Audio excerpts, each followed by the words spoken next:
You do not know where your decisions come from. They pop up like hiccups.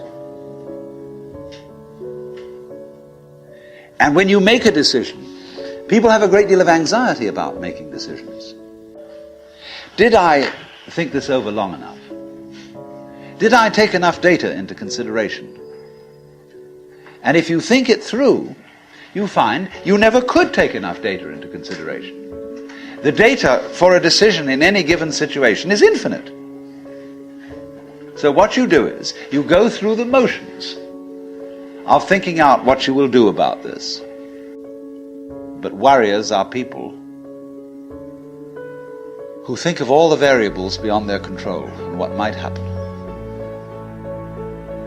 Choice is the act of hesitation that we make before making a decision.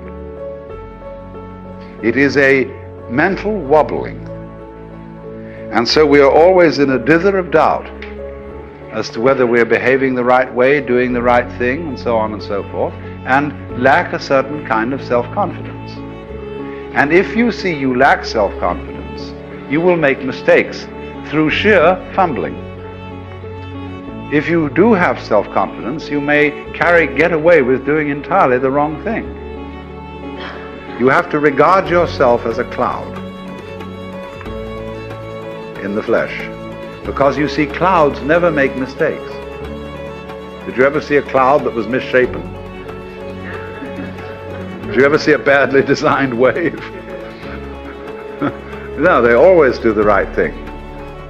But if you will treat yourself for a while as a cloud or wave and realize that you can't make a mistake, whatever you do, because even if you do something that seems to be totally disastrous, it'll all come out in the wash somehow or other. Then, through this capacity, you will develop a kind of confidence. And through confidence, you will be able to trust your own intuition. Now, this is the middle way of knowing it has nothing to do with your decision to do this or not. Whether you decide that you can't make a mistake or whether you don't decide it, it's true anyway. That you are like cloud and water. And through that realization, without overcompensating in the other direction, you will come to the point where you begin to be on good terms with your own being and to be able to trust your own brain. Each of these lives is the right one.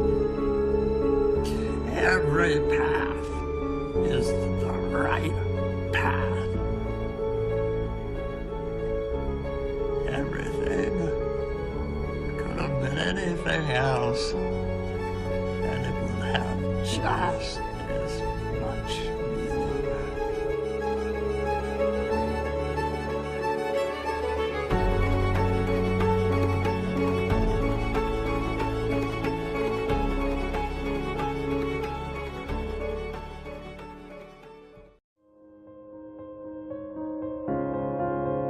My goodness, don't you remember when you went first to school? You went to kindergarten. And in kindergarten, the idea was to push along so that you could get into first grade, and then push along so that you could get into second grade, third grade, and so on, going up and up. And then you went to high school, and this was a great transition in life. And now the pressure is being put on. You must get ahead. You must go up the grades and finally be good enough to get to college. And then when you get to college, you're still going step by step, up to the great moment in which you're ready to go out into the world. And then when you get out into this famous world, comes the struggle for success in profession or business. And again, there seems to be a ladder before you, something for which you're reaching all the time. And then, suddenly, when you're about 40 or 45 years old in the middle of life, you wake up one day and say, huh? I've arrived.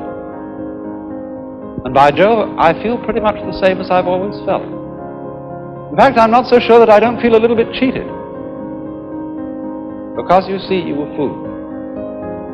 You were always living for somewhere where you aren't. And while, as I said, it is of tremendous use for us to be able to look ahead in this way and to plan, there is no use planning for a future which when you get to it and it becomes a present, you won't be there. You'll be living in some other future which hasn't yet arrived. And so in this way, one is never able actually to inherit and enjoy the fruits of one's action. You can't live at all unless you can live fully now.